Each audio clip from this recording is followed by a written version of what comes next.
ప్రియమైన వారలారా, ప్రతి మనిషి జీవితంలో కూడా ఎన్నో అనుభవాలు తన జీవితంలో ఉంటాయి ప్రియమైన వారలారా. ఉదాహరణకి ఒక పరుగు పందెంలో ఒక వ్యక్తి బాగా పరిగెత్తి తనకున్న సామర్థ్యం అంతటిని కూడా ప్రదర్శించి అనుకున్నటువంటి ఆ పర్టిక్యులర్ టైంలో తాను పెట్టినటువంటి ఆ గోల్‌కి గనక రీచ్ అవ్వగలిగితే అక్కడ ఉన్నటువంటి ఆ జనమంతా కూడా ఏమంటారు అనంటే, ఇదిగో అతడు బాగా అందరికంటే పరిగెత్తాడు కాబట్టి, ఇదిగో అతను గెలవడానికి అర్హుడు అని ఇదిగో అతనిని అభినందిస్తారు ప్రియమైన వారలారా. అంటే మనిషి జీవితంలో అభినందనలు ఉంటాయి ప్రియమైన వారలారా. అలాగే అవమానాలు కూడా ఉంటాయి. అవమానాలు కూడా ఎందుకుంటాయి అనంటే, మనం అనుకున్న ప్రతిసారి అన్నీ మనకి అనుకూలంగా జరగవు ప్రియమైన వారలారా. కొన్ని కొన్ని సార్లు ప్రతికూల పరిస్థితులు ఎదుర్కోవాల్సొస్తది. కొన్ని కొన్ని సార్లు మనం అనుకున్నవి జరగకపోతాయి. కొన్ని కొన్ని సార్లు మనం తీసుకునే ఆ నిర్ణయము మేబీ కరెక్ట్ అయ్యి ఉండకపోవచ్చు. ఇలాంటి సందర్భాలలో మనము కొన్ని కొన్ని అవమానాలను ఎదుర్కోవాల్సిన పరిస్థితులొస్తాయి ప్రియమైన వారలారా. అలాగని అవమానాలొచ్చాయి కదా అని చెప్పి మనము కృంగిపోవాల్సినంత అవసరం లేదు.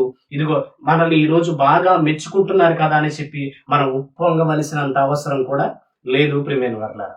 మన జీవితాన్ని చాలా జాగ్రత్తగా ఆలోచించగలిగితే అవమానాలు ఎదురైనప్పటికీ కూడా ఇదిగో దేవుడు మనల్ని ఉన్నతమైన స్థితిలో నిలబెడతాడు. అప్పుడు మన తప్పు ఏది లేనప్పుడు ప్రియమైన వారలారా. జరిగినటువంటి సందర్భంలో, ఆ జరిగినటువంటి విషయంలో మన యొక్క తప్పు ఏదీ లేదు అనన్నా కూడా అయినప్పటికీ మనం దాని యొక్క నిందను అనుభవిస్తే, అవమానాన్ని మనం గనక ఎదుర్కోవాల్సి వస్తే మనము భయపడవలసినంత అవసరం లేదు. ఎందుకనంటే, ఇదిగో దేవుడు మన యొక్క విషయంలో, మన జీవితంలో మనం తప్పు చేయకపోతే ఎప్పటికైనా దేవుడు మనల్ని హెచ్చిస్తాడు ప్రియమైన వారలారా. అలా నిందలకు గురైన ఒక వ్యక్తి జీవితాన్ని మనం ఆలోచించగలిగితే, ఆ నిందని అప్పటికి తాత్కాలికంగా ఆయన భరించినప్పటికీ కూడా దేవుడు అందనంత ఎత్తులో అతనిని నిలబెట్టాడు ప్రియమైన వారలారా. లేఖనాలలో కూడా మనం వెళ్ళి ఆలోచించగలిగితే యెషయా గ్రంథంలో ఒక మాట మాట్లాడతాడు. చూద్దాము యెషయా గ్రంథము 61వ అధ్యాయము 61వ అధ్యాయము 7వ వచనాన్ని మీరు చూడగలిగితే, మీ అవమానమునకు ప్రతిగా రెట్టింపు ఘనత నొందుదురు, నిందకు ప్రతిగా తాము పొందిన భాగమును అనుభవించి వారు సంతోషించుదురు. వారు తమ దేశములో రెట్టింపు భాగమునకు కర్తలగుదురు, నిత్యానందము వారికి కలుగును. చదవబడిన లేఖనాన్ని మీరు ఆలోచించగలిగితే, మీ అవమానమునకు ప్రతిగా రెట్టింపు ఘనత నొందుదురు. ఈ మాట చెప్తున్నది సాక్షాత్తు దేవుడు ప్రియమైన వారలారా. ఒకవేళ ఈరోజు మీరు చెయ్యని తప్పుకి కూడా మీరు నిందలని పడుతూ ఉన్నా, మీరు చేయనటువంటి కార్యక్రమాలకి మీరు అవమానించబడుతూ ఉన్నా కూడా, ఇదిగో మీరు గుర్తుపెట్టుకోవాల్సిన విషయం ఏంటి అని అంటే, మీ అవమానమునకు ప్రతిగా రెట్టింపు ఘనత దేవుడు మనకి దయచేస్తానన్నాడు ప్రియమైన వారలారా. అలానే నిందకు ప్రతిగా తాము పొందిన భాగమును అనుభవించి వారు సంతోషించుదురు అని అంటున్నాడు. అంటే దేవుని వాక్యము మనతో ఏం మాట్లాడుతున్నదయ్యా అంటే, దేవుడు మనల్ని హెచ్చిస్తాడు. ఎప్పుడు హెచ్చిస్తాడు అనంటే, మనము మన జీవితంలో ఎలాంటి తప్పు ఎదుటి వారి పట్ల చెయ్యనప్పుడు, మనల్ని మన జీవితాన్ని జాగ్రత్త పరుచుకున్నప్పుడు ప్రియమైన వారలారా. పరిస్థితులు ఏవైనా కానీ, సిచ్యువేషన్స్ ఎలాగైనా ఉండని, కానీ మనలో నుండి మాత్రము ప్రియమైన వారలారా ఎలాంటి తప్పు మాటలు గాని, పలకకూడనటువంటి మాటలు కానీ మన నోటి నుండి రావడానికి వీల్లేదు. ఎందుకనంటే మన నోట ఇదిగో దేవుని యొక్క మాటలు మాత్రమే రావాలి ప్రియమైన వారలారా. దేవుని ఆలోచనలు మాత్రమే మన హృదయంలో, మన మెదడులో రన్ అవ్వాలి. అలా అయితేనే మనం వాటన్నిటికీ దూరంగా ఉండగలం. ఎవరు మనల్ని అవమానించినా, ఎవరు మనల్ని నిందించినా, ఎవరు మనల్ని కాదనుకున్నా, ఎవరు ఇదిగో వీడు పనికిరాడు అని మనల్ని పక్కన పెట్టినా కూడా దేవుడు మాట్లాడుతూ మనల్ని బలపరుస్తున్నాడు. నాకు మీరే కావాలి అని అంటున్నాడు ప్రియమైన వారలారా. ఒక వ్యక్తి జీవితంలో జరిగిన ఆ సందర్భాన్ని చూడగలిగితే, ఆయనకు జరిగిన అవమానము అంతా ఇంత కాదు ప్రియమైన వారలారా. పేరుకి ఆయన రాజు, కానీ ఆయనకు జరిగిన అవమానం నిజంగా ఏ రాజుకి జరిగి ఉండకపోవచ్చు. అంతటి అవమానాన్ని ఇదిగో ఆయన ఎదురు చేశాడు ప్రియమైన వారలారా. ఫేస్ చేశాడు అంతటి అవమానాన్ని. అలాగని ఏ రోజు కూడా నోరు జారి ప్రవర్తించలా. అలా నోరు జారి ప్రవర్తించలేదు కాబట్టి దేవుడు అతన్ని ఉన్నతమైన శిఖరాల మీద నిలబెట్టాడు ప్రియమైన వారలారా. చూద్దాం ఆ వ్యక్తి జీవితాన్ని మీరు ఆలోచించగలిగితే, దయచేసి మీ చేతిలో ఉన్న జీవ గ్రంథాన్ని తెరచి 2వ సమూయేలు గ్రంథము 16వ అధ్యాయము 5వ వచనాన్ని మీరు చూడగలిగితే, రాజైన దావీదు బహూరీము దాపునకు వచ్చినప్పుడు సౌలు కుటుంబీకుడగు గెరా కుమారుడైన షిమి అను ఒకడు అచ్చట ఉండి బయలుదేరి వచ్చెను. అతడు వెంట వెంట నడుచుచు దావీదును శపించుచు. చాలా జాగ్రత్తగా ఆలోచించండి. ఎవరిని గురించిన సందర్భాన్ని మనం ఆలోచిస్తున్నాము అంటే రాజైన దావీదు గారి గురించి ఆలోచిస్తున్నాం. అప్పటికి దావీదు గారు ఎలాంటి పరిస్థితుల్లో ఉన్నాడు? ఇదిగో తన కుమారుడైనటువంటి అబ్షాలోము దావీదు గారిని చంపడానికి ప్రయత్నం చేస్తున్నాడు. ఆ చంపడానికి ప్రయత్నం చేస్తున్న ఆ క్రమంలో దావీదు గారు తన ప్రాణాలను కాపాడుకోవడానికి అరణ్యంలో ఉన్నాడు. ప్రియమైన వారల, అరణ్యంలో తిరుగుతా ఉన్నాడు. అలా బహూరీము దాపునకు వచ్చినప్పుడు గెరా కుమారుడైన ఇదిగో షిమి అను ఒకడు అచ్చట నుండి బయలుదేరి వచ్చెను. ఎవరు ఈ షిమి అని మీరు ఆలోచించగలిగితే, ఇదిగో ఇశ్రాయేలీల మొట్టమొదటి రాజైన సౌలు ఉన్నాడు కదా, ఆ సౌలు కుటుంబీకులలో ఒకడైనటువంటి వ్యక్తి ఈ షిమి. ప్రియమైన వారలారా, ఏం చేశాడు ఈ షిమి అని మీరు మరలా లేఖనాలను మీరు చూడగలిగితే, అదే 16వ అధ్యాయము 6వ వచనం, జనులందరూ బలాఢ్యులందరూ దావీదు ఇరు పార్శ్వముల నుండగా రాజైన దావీదు మీదను అతని సేవకులందరి మీదను రాళ్లు రువ్వుచు వచ్చెను. ఏమండి, రాజు ఇదిగో వెళుతూ ఉన్నప్పుడు ప్రియమైన వారలారా, నిజంగా ఎంతటి వాడైనా భయపడాలి, గడగడ వణకాలి ప్రియమైన వారలారా. కానీ ఈ షిమి అన్న వ్యక్తి ఏం చేస్తున్నాడు అని అంటే, అప్పటికి దావీదు పరిస్థితి బాలేకపోయి ఉండుండొచ్చు. తన ప్రాణాలను కాపాడుకోవడానికి తనతో పాటు ఉన్న వారిని తీసుకొని ఇదిగో వేరొక మార్గం గుండా బయలుదేరి ప్రయాణం చేస్తూ ఉండొచ్చు. కానీ ఆయన పరిస్థితి ఎలాంటిదైనా కూడా షిమి అనబడిన వ్యక్తి ప్రవర్తించిన విధానము మాత్రము సరైనది కాదు ప్రియమైన వారలారా. ఎందుకంటే దావీదు రాజు, సరైనది కాదు. ఇంకేం చేస్తున్నాడు అని అంటే, ఇదిగో జనులందరూ కూడా బలాఢ్యులందరూ దావీదు ఇరు పార్శ్వముల ఉండగా రాజైన దావీదు మీదను అతని సేవకుల మీదను రాళ్లు రువ్వుచూ వచ్చెను. ఏమంటున్నాడు అని అంటే, ఇదిగో నరహంతకుడా, దుర్మార్గుడా, చీపో చీపో, నీ వేలవలెనని నీవు వెళ్ళగొట్టిన సౌలు ఇంటి వారి హత్యను యెహోవా నీ మీదికి రప్పించి యెహోవా నీ కుమారుడైన అబ్షాలోము చేతికి రాజ్యమును అప్పగించి ఉన్నాడు. నీవు నరహంతకుడవు గనుకనే నీ మోసములో నీవు చిక్కుబడి ఉన్నావని చెప్పి రాజుని శపించగా. అంటే షిమి ఎలాంటి ఉద్దేశంతో కలిగి ఉన్నాడు అని అంటే, ఇదిగో నువ్వు ఎలాలి అని చెప్పి, రాజ్యము నీ చేతికి రావాలని చెప్పి, ఇదిగో నువ్వు ఏదైతే సౌలు విషయంలో చేశావో ఇప్పుడు నీకు అదే చేయబడుతుంది. నీ ఏ దేవుడైతే ఇదిగో నీ మీదకి రప్పించాడో అదే దేవుడు నీ కుమారుడైన అబ్షాలోము చేతికి రాజ్యాన్ని అప్పగించాడు. ఇదిగో నీవు నరహంతకుడవు గనుక నీవు చేసిన మోసంలోనే నీవు పడి ఉన్నావు అని శపించడం ప్రారంభించాడు. ప్రియమైన వారలారా, ఇలా శపించగానే సెరూయా కుమారుడైన అబీషైకి కోపం వచ్చింది, పట్టరాని కోపం వచ్చింది ప్రియమైన వారలారా. ఎందుకంటే రాజును ఒక మాట అంటే పక్కనున్న సేవకులు, మంత్రులు ఊరుకుంటారా? మన వీధిలో ఉన్న ఆ వార్డు మెంబర్ని లేదా కార్పొరేటర్ని, ఎమ్మెల్యేని అంటేనే ఎవడు ఊరుకోడు. అలాంటిది ఒక రాజుని ఇంతగా దూషిస్తూ ఉంటే, ఇంతగా అవమానపరుస్తూ ఉంటే, పైగా రాళ్లతో కొట్టడానికి ప్రయత్నం చేస్తూ ఉంటే నిజంగా పక్కనున్న వాళ్ళకి కోపం ఎంత రావాలి? ఏమంటున్నాడు తెలుసా? ఇదిగో చచ్చిన కుక్క ఇదిగో నా ఏలిన వాడవును రాజువునకు నిన్ను శపించనేలా. అంటే షిమిని దేనితో పోల్చాడు? కుక్కతో పోల్చాడు. ప్రియమైన వారలారా, అభిషేక్ బాగా కోపము కట్టలు తెంచుకొని వచ్చేసింది.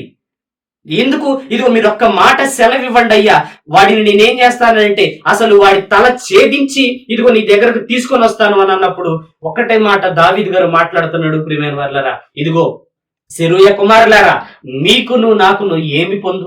వానిని శపింపనీయుడు, దావీదును శపింపమని యెహోవా వానికి సెలవీయగా నీవు ఇలాగున ఎందుకు చేయుచున్నావని ఆక్షేపణ చేయగలవాడు ఎవడని చెప్పి అబీషైతోనూ తన సేవకులందరితోనూ పలికినదేమనగా, వాడు అంతటి కర్కశంగా ప్రవర్తిస్తూ ఉంటే దావీదు గారికి కూడా చాలా కోపం రావాలి ప్రియమైన వారలారా. కానీ ఎంత కోపాన్ని దిగమింగుకొని ఎంత బాధతో మాట్లాడుతున్నాడు అని అంటే, ఇదిగో సెరూయా కుమారులారా, మీకు ఒక విషయం అర్థం కానిది ఏంటి అని అంటే, వాడు నన్ను రాళ్లతో కొట్టి చంపడానికి చూస్తున్నాడు, నన్ను శపిస్తున్నాడు, దూషిస్తున్నాడు, ఇష్టం వచ్చినట్టుగా మాట్లాడుతున్నాడు, నా మీద నిందలు వేస్తున్నాడు, నన్ను అవమానపరుస్తున్నాడు.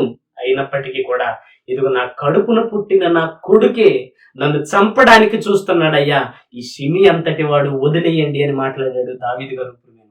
నిజంగా దావీదు గారి స్థానంలో మనం ఉండి ఆలోచించగలిగితే దావీదు గారి లాంటి నిర్ణయాన్ని మనం తీసుకోగలమా? గుండెల మీద చేసుకుని చెప్పాలి ఇప్పుడు మేము వాళ్ళ. దావీదు గారి స్థానంలో మనం ఉంటే నిజంగా మాట పలకగలమా? నా కడుపును పుట్టిన కుమారుడే ఇదిగో నా మీదికి వచ్చి నా ప్రాణము తీయడానికి చూస్తుండగా ఈ బెన్యామీయుడు ఇలా చేయడం పెద్దగా ఆశ్చర్యం ఏమీ లేదు అని అంటున్నాడు దావీదు గారు. ప్రియమైన వారలారా, నిజంగా అంత మంచి మనసు దావీదు గారికి ఉంది కాబట్టి ప్రియమైన వారలారా, దావీదు గారిని దేవుడు వర్ధిల్ల చేస్తూ వచ్చాడు, హెచ్చిస్తూ వచ్చాడు. ప్రియమైన వారలారా, అరణ్యంలో తన ప్రాణాన్ని కాపాడుకోవడానికి ఇదిగో మార్గ మధ్యంలో ఉంటుండగా జరిగిన ఈ అవమానం దావీదు గారికి ప్రియమైన వారలారా, ఇలా జరిగింది కదా అని చెప్పి దావీదు గారు బాధపడట్లేదు, ఎవరిని దూషించట్లేదు. ప్రియమైన వారలారా, తిరిగి 10 మాటలు అనలేదు. మరి దావీదు గారు ఏం చేశాడు? వాడిని శపించనివ్వండి, ఏమో యెహోవా వాడికి నన్ను శపించాలని ఆజ్ఞ ఇచ్చాడేమో, మీరు వాడి విషయంలో జోక్యం చేసుకోవద్దు అని అంటున్నాడు. ప్రియమైన వారలారా, ఇంకా కిందికి వెళ్ళి మీరు ఆలోచించగలిగితే 13వ వచనం, అంతట దావీదును అతని వారును మార్గమున వెళ్ళిపోయిరి. వారు వెళ్ళిపోవచ్చుండగా షిమి అతనికి ఎదురుగా కొండ ప్రక్కన పోవచ్చు అతని మీదికి రాళ్లు విసురుచు ధూళి ఎగరగొట్టుచుండెను. ఏమండి, కవ్వింపు చర్యలకు పాల్పడుతున్నాడు షిమి. దావీదు గారు ఎంత తగ్గించుకున్నప్పటికీ, దావీదు గారు తన కోపాన్ని ఎంత అణుచుకున్నప్పటికీ కూడా ఇంకా రేపడానికి ప్రయత్నం చేస్తున్నాడు. దావీదు గారికి ఇంకా కోపం రావట్లేదు. ప్రియమైన వారలారా, ఎందుకు కోపం రావట్లేదు అని అంటే, ఈ రోజు వాడికి నా పరిస్థితి తెలియక ఒకవేళ అలా మాట్లాడుతున్నాడేమో. మేబీ భవిష్యత్తులో రేపు తప్పు తెలుసుకుని మరలా నా దగ్గరికి వచ్చే అవకాశాలు దేవుడు కల్పించకపోతాడా? ఈ రోజు నన్ను అన్నంత మాత్రాన నేను శత్రువునిగా భావించి వాడిని చంపడం నాకు ఇష్టం లేదు. భవిష్యత్తులో దేవుడు వాడికి ఒక మంచి మనస్సునిస్తాడు, మారు మనస్సునిస్తాడు, తప్పు తెలుసుకుని వస్తాడు అన్న ఆలోచన దావీదు గారిది. ప్రియమైన వారలారా, దేవుడు ఎందుకు దావీదుని హెచ్చించాడు అని అంటే, దావీదు మనసులో నిజంగా ఎలాంటి కల్మషం లేకుండా ఉన్నాడు. ప్రియమైన వారలారా, అందుకే దావీదుని దేవుడు హెచ్చించాడు. అలా జరుగుతూ ఉండగా తర్వాత యుద్ధానికి వెళ్ళడం, ఆ యుద్ధంలో ఆ అబ్షాలోము చనిపోవడం, ఆ చనిపోయిన సంగతి దావీదు గారికి తెలియడం, అలా దావీదు గారికి తెలిసిన తర్వాత మరలా మీరు యెరూషలేముకు రావాలి అని అక్కడ ఉన్న వాళ్ళందరూ చెప్పడం, యోధా వాళ్ళందరినీ కూడా పోగేయడం, ఇదంతా చూస్తాం. అంతా చూసిన తర్వాత మరలా ఆ యెరూషలేమునకు తిరిగి వచ్చే ఆ టైంలో ఏం జరిగిందో మరలా మీరు లేఖనాలలోనికి వెళ్ళి మీరు చూడగలిగితే, అదే 2వ సమూయేలు గ్రంథము 19వ అధ్యాయము, అదే 2వ సమూయేలు గ్రంథము 19వ అధ్యాయం 18వ వచనం, రాజు ఎదుట నది దాటిరి, రాజు ఇంటి వారిని అవతలకు దాటించుటకును రాజు దృష్టికి అనుకూలమైన దానిని చేయుటకును రేవు పడవను యువతలకు తెచ్చి ఉండిరి. అంతటా గెరా కుమారుడకు షిమి వచ్చి రాజు యొర్దాను నది దాటిపోగానే అతనికి సాష్టాంగపడి. చూసారా? ఏమండి, ఒకప్పుడేమో అక్కడ ఉన్నటువంటి ఆ బహూరీమునందు ఉన్నటువంటి ఆ ప్రదేశంలో ఎక్కడైతే దావీదు గారిని శపించాడో, ఏ ప్రాంతంలో అయితే దావీదు గారిని హింసించాడో, దూషించాడో, రాళ్లు రువ్వాడో, అవమానపరిచాడో, అదే స్థలంలో ఇప్పుడు దావీదు గారి కాళ్ల మీద పడ్డాడు షిమి.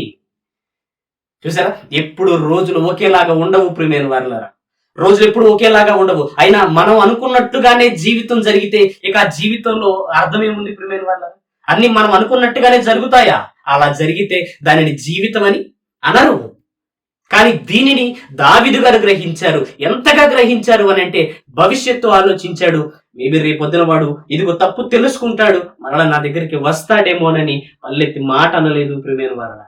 అవమానించబడినప్పటికీ కూడా, ఇదిగో దూషించినప్పటికీ, శపించినప్పటికీ, శాపనార్థాలు పెట్టినప్పటికీ, ఇదిగో నువ్వు ఇలాంటి వాడివని అనకూడని మాటలు అన్నప్పటికీ కూడా దావీదు మనస్సులో కూడా కల్మషాన్ని పెట్టుకోకుండా షిమిని క్షమించి వదిలేశాడు ప్రియమైన వారలారా. అలా క్షమించి వదిలేయడాన్ని బట్టి మరలా రాజు దావీదే అవుతున్నాడు అన్న సంగతి తెలుసుకుని అందరికంటే యోధా వారితో పాటు ముందు వచ్చి సాష్టాంగ పడ్డాడు దావీదు కాళ్ళ దగ్గర.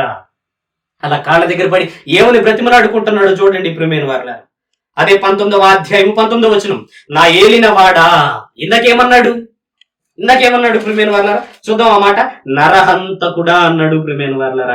ఏ నోటితో అయితే నరహంతకుడా అన్నాడు, ఇప్పుడు అదే నోటితో నా ఏలిన వాడా అంటున్నాడు. చూసారా దేవుడు ఎలాగ పరిస్థితులను మార్చాడు? అవమానానికి కలిగినటువంటి ఇదిగో ఆ అవమానానికి ప్రతిగా దేవుడు రెట్టింపు ఘనతనిస్తున్నాడు దావీదు గారికి ప్రియమైన వారలారా. నా ఏలినవాడా, నా ఏలినవాడ, నేను చేసిన ద్రోహము నా మీద మోపకుము. నా ఏలినవాడవును రాజువునగు నీవు యెరూషలేమును విడిచిన వేళ నీ దాసుడనగు నేను మూర్ఖించి చేసిన దోషమును జ్ఞాపకమందుంచకుము, మనస్సునందుంచకొనుకుము. నేను పాపము చేసి తిని నాకు తెలిసినది గనుక యోసేపు వారందరితో కూడా నా ఏలిన వాడవును రాజువు నగు నిన్ను ఎదుర్కొనుటకై నేను ముందుగా వచ్చి ఉన్నానని. చూసారా ఏం మాట్లాడుతున్నాడు ప్రియమైన వాళ్ళారా? దూషించిన నోటితోనే ఇప్పుడు ఏం మాట్లాడుతున్నాడు? నా ఏలిన వాడా అంటున్నాడు. ఎంత గౌరవాన్ని దేవుడు దావీదుకు తీసుకొని వచ్చాడు. దావీదు గారికి ఊరికే అలాంటి గౌరవం రాలేదు. దాని వెనకాల దావీదు గారి యొక్క ఇదిగో మనస్సు ఉంది ప్రియమైన వాళ్ళ. ఆ మనస్సును దేవుడు చూశాడు, దావీదుని ఘనపరచడం మొదలు పెట్టాడు. ఎప్పుడైనా మనం కూడా గుర్తుపెట్టుకోవలసినది ఏంటి అని అంటే, ఇదిగో ఎదుటి వారు 100 మాటలు అన్నప్పటికీ కూడా మనం మాట్లాడకుండా మన నోటిని కాచుకొని గనక తీర్పు దేవుని చేతిలో పెట్టగలిగితే దేవుడు మన పక్షాన మాట్లాడతాడు, మన పక్షాన ఉండి యుద్ధాన్ని జరిగిస్తాడు ప్రియమైన వాళ్ళ. ఆ సత్యాన్ని మనం తెలుసుకోలేక మాటకి ప్రతి మాట, దోషణకి ప్రతి దోషణ ఇదిగో మనం చేస్తున్నాం. తీర్పు దేవునికి అప్పగించాలి. షిమి విషయంలో జరిగినది ఏంటనంటే, దావీదు క్షమించాడు, మాట అనలేదు. మాట అనకపోవడాన్ని బట్టి షిమి సిగ్గు తెచ్చుకుని నన్ను ఇదిగో నేను పాపము చేశాను, నన్ను క్షమించయ్యా నా ఏలినవాడా అని అడుగుతున్నాడు ప్రియమైన వాళ్ళారా. చూడండి, దావీదు గారికి ఆ బహురీమునందున్న జరిగిన అవమానము అంతా ఇంత కాదు, కానీ దేవుడు ఆ అవమానాన్ని కొట్టేశాడు, రెట్టింపు ఘనతనిచ్చాడు. ఇదిగో ఎంతటి ఘనత! ఈ ఘనత మనిషికి తన జ్ఞానం చేత వస్తుందా అంటే రాదు. అది దేవుని మీద ఆధారపడిన వాడికి, దేవుని వాక్యము మీద ఆధారపడి తన జీవితాన్ని కట్టుకున్న వాడికి మాత్రమే అలాంటి మనసు వస్తుంది. అలా వచ్చింది కాబట్టే దావీదు గొప్పోడయ్యాడు. ఏ స్థలంలో అయితే అవమానించబడ్డాడు, ఏ స్థలంలో అయితే దూషించబడ్డాడు, ఏ స్థలంలో అయితే శపించబడ్డాడు, ఏ స్థలంలో అయితే రాళ్లతో కొట్టబడ్డాడు, ఏ స్థలంలో అయితే ఇదిగో షిమి దుమ్మెత్తి పోశాడు, అదే స్థలంలో దేవుడు దావీదును ఘనపరిచాడు ప్రియమైన వాళ్ళ. ఘనపరచాడు. నా కుమారుడు ఇదిగో ఇలాంటి నా కుమారుడిని నేను కనుగొన్నాను అని దేవుడే సాక్ష్యం ఇచ్చాడు. మన జీవితాలను ఆలోచించాడు ఒక్కసారి. నీ అవమానమునకు ప్రతిగా రెట్టింపు ఘనతని నీకు ఇస్తానన్నాడు ప్రియమైన వారలా, నీకు ఇస్తానన్నాడు. అట్లాంటి ఘనతని మనం పొందాలి అనంటే మనకు కలిగే ఈ చిన్న చిన్న అవమానాలు, చిన్న చిన్న మనస్పర్ధలు, ఇదిగో మనస్సులో ఒకరి మీద ద్వేషాన్ని పెట్టుకొని మరొకటి పైకి ఒకటి లోపల ఒకటి సహోదరుని ప్రేమించలేకపోవడం, ఇవన్నీ ఇదిగో మనలో ఉన్న లోపాలు. వీటిని మనం సరి చేసుకోగలిగితే తగిన కాలమందు దేవుడు మనల్ని హెచ్చిస్తాడు. ఎంతగా హెచ్చిస్తాడు అనంటే, దావీదుని దేవుడు హెచ్చించాడు. ఎందుకు హెచ్చించాడు అనంటే, తాను తగ్గి ఉన్నాడు కాబట్టి, షిమి విషయంలో నిందకు ప్రతి నింద వేయలేదు కాబట్టి, అవమానాన్ని కూడా భరించాడు కాబట్టి దేవుడు సన్మానించాడు. ఎక్కడైతే రాళ్లతో ఇదిగో కొట్టబడ్డాడో అక్కడే దేవుడు పూదండనేశాడు ప్రియమైన వారు. ఎక్కడైతే అవమానపరచబడ్డాడో దేవుడు అక్కడే సన్మానం చేశాడు. దావీదు ఊరికే గొప్పోడవల, ఆయన వెనకాల ఆయన ఆత్మీయ జీవితం, ఆయన భక్తి జీవితం, ఆయన జీవన విధానం అంతా దేవునితో పెనవేసుకొని ఉంది కాబట్టి దావీదు అంతకంతకు వర్ధిల్లాడు కాబట్టి ఇదిగో అవమానం జరిగిన దేవుడు ఘనపరుస్తూ వచ్చాడు ప్రియమైన వారడా.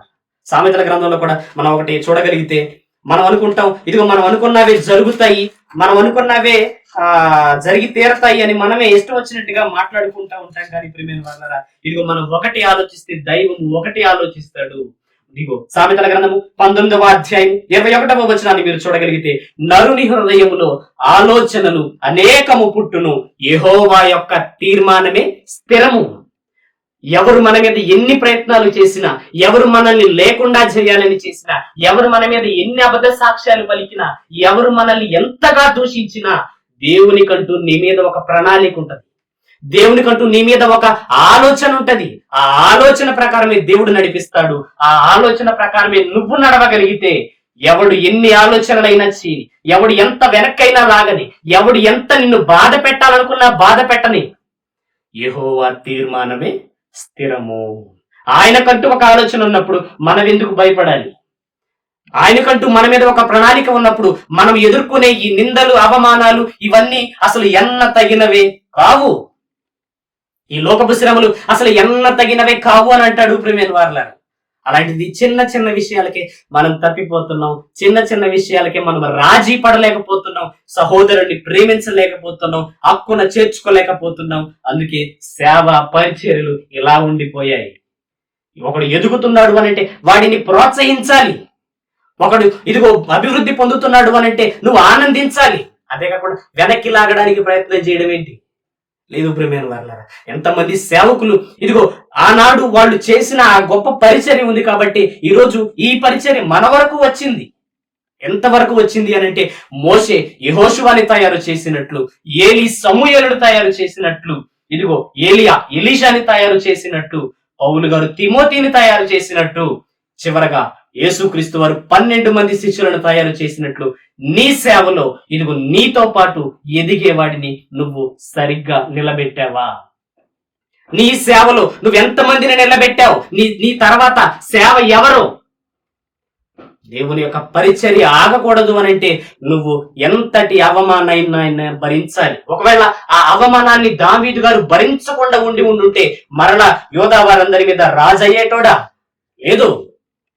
కాబట్టి ఆలోచించండి, మంచి నిర్ణయాలను తీసుకోండి ప్రియమైన వారలారా. ఎవరు ఎన్ని మాటలైనా మాట్లాడండి, ఎవరు ఎంతటి కార్యక్రమాలనైనా చేయనివ్వండి, ఎక్కడైతే నువ్వు తల దించుకున్నావో అక్కడే దేవుడు నీ తలనెత్తుతాడు ప్రియమైన వారలారా.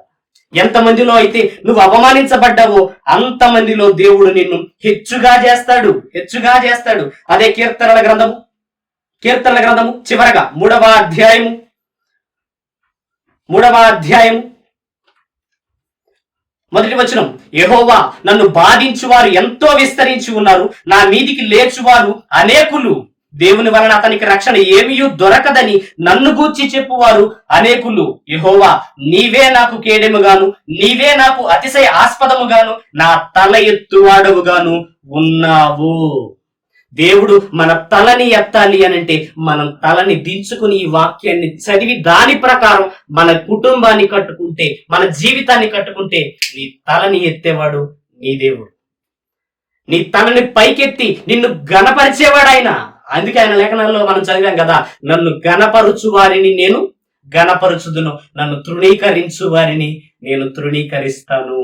ఎవరైతే మనలో ఆయనని మన ప్రవర్తన ద్వారా గణపరుస్తామో, ఆయనని మన బ్రతుకుల ద్వారా ఆయనని గొప్ప చేస్తామో, ఆయన మనల్ని గొప్ప చేయడం మొదలు పెడతాడు, మనల్ని ఆశీర్వదిస్తాడు, అనేక మందికి ఆశీర్వాదకరంగా మన జీవితాలని మారుస్తాడు ప్రియమైన వారలారా. కాబట్టి దేవుని యందు నమ్మిక ఉంచి ఎవరు ఎన్ని మాట్లాడినా, ఎవరు ఎంత వెనకకి లాగినా, ఎవరు నిన్ను లేకుండా చేయాలని చూసినా కూడా దేవుని మీద ఆధారపడి దేవునితోనే నీ బంధాన్ని పెనవేసుకుని ఉండగలిగితే ఏ మనిషి ఆ యొక్క బంధాన్ని విడతీయలేడు.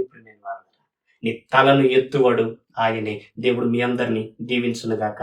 ఆమేన్.